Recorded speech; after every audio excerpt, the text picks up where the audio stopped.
Uh, Good morning, students. First of all, students, I would like to tell you that I'm really very sorry that I was not able to continue with my videos because of some personal problems, right? But I'm going to send the video every day now, right? For today, since I have so far not started the literature part, so today we are going to start with the first poem of the first flight, right? That is Dust of Snow. Okay, I'm sure that you all have got the books in your hand. If you do not have, you can have a look on the board. I have written down the poem over there. There are only total 8 stanzas out there. Okay, and as you can see very clearly over there, right? And it is by Robert Frost. The poem is by. The name of the poet is Robert Frost. Before starting with this poem, I would like to tell you that it is a very short and a small poem, and Robert Frost, the narrator of the poem, is actually a nature poet. That means most of his writings, is over this nature, right? Most of the time. So he's also known as the nature poet, and many of poems he has written, which has been well appreciated around the globe. So we are going to study this poem today, right? It has only 8 stanzas. It has got only 2 stanzas, and total 8 lines it has got. You can see what the poet wants to say. The way a crow shoot down on me, the dust of snow from a hemlock tree, right, has given my heart a change of mood and saved some part of a day I had rued. I would like to tell you, it seems to be a very small incident. One day, that poet was in a very melancholic mood, sad mood, pensive mood. Sad mood, melancholic mood. Melancholic means sad. He was in a very sad mood. It happens in our day-to-day life because of any problems or because of so many grievous circumstances. We become very sad sometimes, right? In the same way, the poet is very sad, right? And coincidentally, right? As a matter of fact, he was standing under a tree. And one thing more, that he was standing beneath not any normal tree, he was standing under a hemlock tree. I would like to tell you what is hemlock tree. Hemlock tree is a poisonous tree. Right? It's a hemlock tree. So he was standing under the hemlock tree, and coincidentally on the branch, one of the branches of that hemlock tree, a crow was sitting over there. And the entire hemlock tree was covered with the snow, right? Entire hemlock tree was covered with the snow, right? It was a time of winter, and as I told you, that this narrator was in a very sad mood, and he was standing under the tree, and he was brooding. Brooding means he was reflecting. Reflecting means, what do you mean by reflect? To be lost in thoughts. He was lost in his own thoughts. He was brooding, thinking deeply, as we do when we are very much sad. But what happened at the time?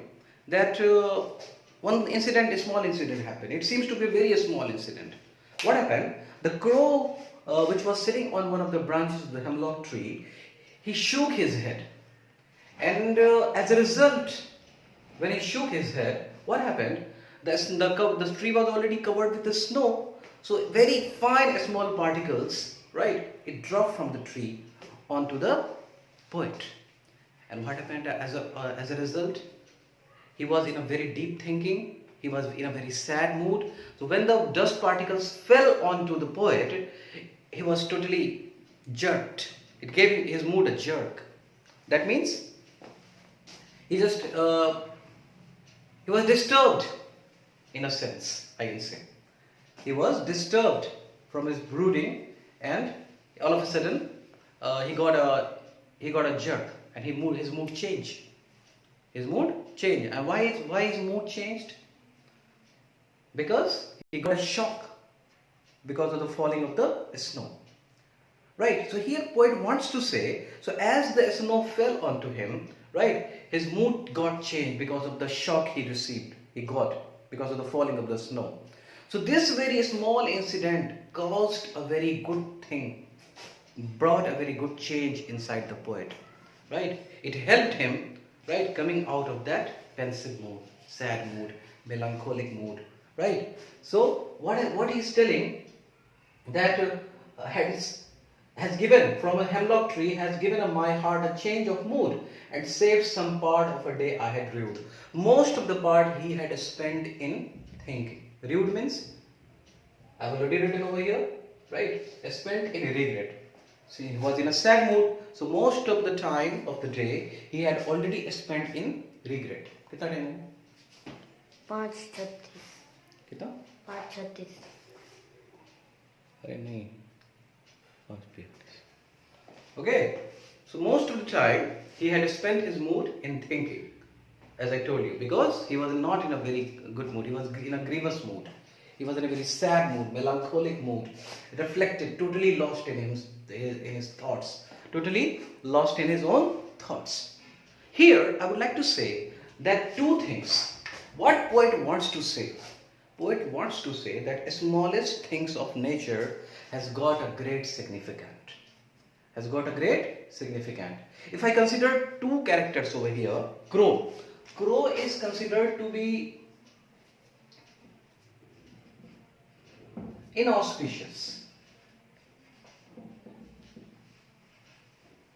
Crow is generally considered to be very. It's not a auspicious. Bird. And poets generally never mention these animals, these kind of creatures in their poets. Generally, poets would like to mention peacock, nightingale. You have heard. Hardly we hear that crows are mentioned in the poets or any poem. Mentioned in any poems by any poet. Why? Because it's what type of sound a crow has got. Crow has got a very harsh sound, right? Nobody likes listening to crow, right? And it is also not considered to be very auspicious. In a way, we can say inauspicious, and it has got harsh sound. And if I say the tree, that hemlock tree, this hemlock tree is poisonous. Poisonous in nature. But despite the fact, these two things are not, of good science. Like if I say hemlock tree, it is poisonous in nature, and crow, it is inauspicious as well, and it has got a very harsh sound, crass cacophonic sound. Despite the fact that these two things are not appreciated by us, but they had brought a very good change inside the poet, right? His day got saved from getting ruined, right? And who caused the change? The crow has got the change, right? And because of that change has come because of the hemlock tree and the crow, which are generally considered to be inauspicious, not appreciated by us, right? So poet wants to convey a very strong message over here that smallest things of nature had great significance, right? In this nature, whatever is present, right? Everything has got its own beauty. Everything has got its own value, right? So poet wants to convey a very great message over here that nature is always very soothing, right? Nature has itself a great beauty. Nature is very soothing. Soothing means something that relieves in our pain. Something which relieves our pain has got a soothing effect. Has got a soothing effect, right? So the poet has given a very strong message over here. I hope you have understood all the lines. The way a crow shook down on me. In the manner a crow which has shook his head and on me. Right? So on whom? On the poet who was under the tree. Right? What happened as a result of that? The dust of snow from a hemlock tree has, right, that fell onto the poet. What happened as a result? Has given my heart a change of mood. What happened? Because of the falling of the snow, as I told you earlier, right? His mood got changed because he was shocked. He was totally lost in himself. But when the snow fell onto him, right, he got a jerk. He got a shock. And he suddenly came out of that pensive mood, that sad mood. Right? And in this way, a good thing happened. The rest of his day was saved from getting destroyed, from getting ruined. right? I hope the poem is quite clear right in front of you, right? Okay, can you see what is the rhyming scheme has been used over here? Okay, rhyming scheme. I will explain about the rhyming scheme in my next video. Rhyming scheme and the poetic devices I will explain, and I will give you the summary as well in my next video. Thank you for this video. Please wait for my next video. Thank you.